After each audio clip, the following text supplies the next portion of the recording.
Hey everyone, I'm Allison and you're watching Long Island Thrifter. Today I'm going to show you the proper way to package breakables and let you know what to do when something does break in shipping, which unfortunately just happened to me. Stay tuned.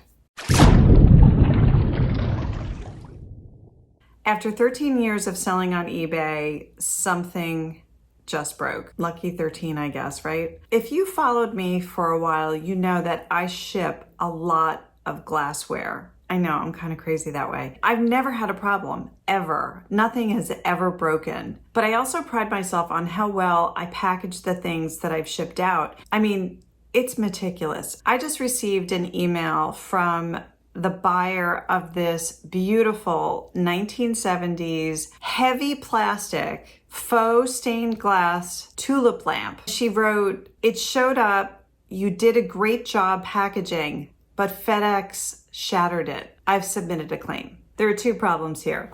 One, it was shipped via UPS, not FedEx.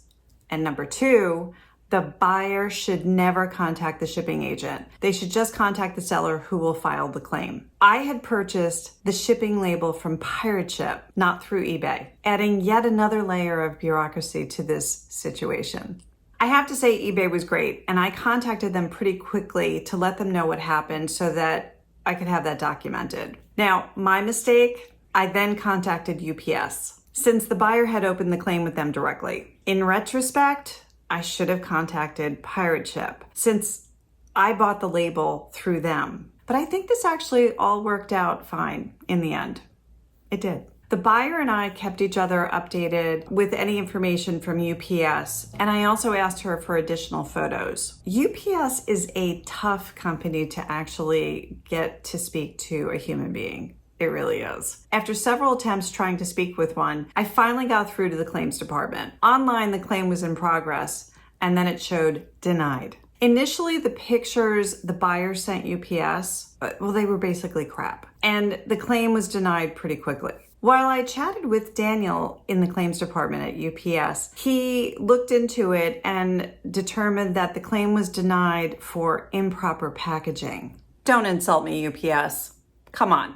He said he needed more information and asked for the box certificate. I was like, what's a box certificate? But turns out this thing right here, that's the box certificate. I had no idea there was a certification for these boxes, but all the boxes I use for shipping have one of those. And guess what? This lamp was double boxed, because that's the way I roll. So with the box certificates, the pictures that the buyer gave me, I needed to fill out a claim that was on the UPS dashboard. UPS wanted pictures of the box certificates, bubble wrap, packing paper, all of that. He asked what size bubble wrap I was using. And I told him I used not only the smaller ones, but also the larger ones as well. I mean, this is not my first time at the rodeo, okay? This is where it gets interesting. I mentioned, by sheer luck, I had videotaped the entire packaging of this lamp for my YouTube channel. Seriously, I thought I would do a video on proper packaging, which I have done one before, and I'll show a link up here. But I keep seeing this more and more in a lot of the chats online about breakables and packing them and everything. So I thought this would be a great item to film for another shipping video. Who knew I was going to need it later for this? So I'm going to show it to you now. Here's the lamp. There's the chain with the electrical wiring next to it in a bag. Here's the pole I taped to the lamp so it wouldn't bounce around and break anything. I also put packaging inside the lamp, and then all of this on the outside. It was wrapped in bubble wrap. And there you see the chain link and wiring on the outside. So that's not going to hit anything. And I ended up taping it to that box before it went into the next box over. And then after I taped it on, there it is in the next box. There is the electrical and the chain link. All of that is taped to the box. And now I'm going to add all the more bubble wrap, the additional bubble wrap that's going to brace it between the box, inside box and the outside box. And here's what it looked like when it was all wrapped up and ready to go right before I put the label on, before it got damaged. He asked at that point if he could put me on hold so he could discuss with his manager, maybe see if they could reverse the denied claim. And it was reversed very quickly. They mailed me a $100 check. Mistake number 2, I did not purchase the additional insurance.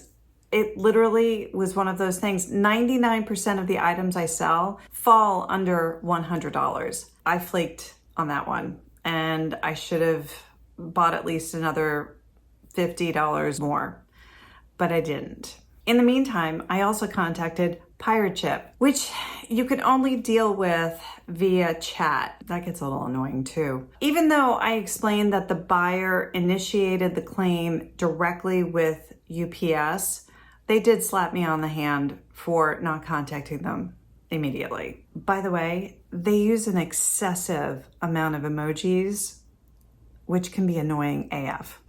If you are shipping anything that's breakable, and if you're shipping something that's worth more than $100, make sure you get the additional insurance. That's definite. But if you can, while you're packaging it up, if you can take pictures or even video, that would be great, because it'll help you if it does break. Make sure you have pictures of the box certificates. Who knew? The bubble wrap, the packing paper, all of that stuff. Ask the buyer to hold on to all the packing material and the broken item until the claim is settled. And make sure they can take some good pictures. I mean, like I said, the buyer did not take very good pictures. When you box an item up and you're shipping it out, you never want to hear that, okay? That's bad packaging, especially for breakables. It has to be packed so tightly that there's no movement inside the box. If you have a larger item, double box it. Put a lot of packing material in the box it's in and then outside the box so that when it fits into the second box, it is a snug fit. Also, if you have multiple items like glassware, I also packed these green glasses. They're packed in 2 boxes. There were 4 glasses. So each glass was bubble wrapped, and then 2 glasses went into each box. And in between each glass was a cardboard insert, so the items wouldn't bounce against each other and break. I did learn a lot from this experience. I ended up getting the $100 from UPS. Pirate Ship was sending me $17 credit for the shipping cost. Then I was also credited the $26 from eBay fees. So all in all, I got most of it back except for about $15 or $16. But it was really about my time and a lot of it. I do have to say, thanks to YouTube, I wouldn't have videotaped my entire packaging of this item had I not thought of having this as a video. But who knew that this was going to break? I didn't. Thanks for watching Long Island Thrifter. If you enjoyed this video, please tap the like button, and if so inclined, please subscribe. Until next time, keep on thrifting.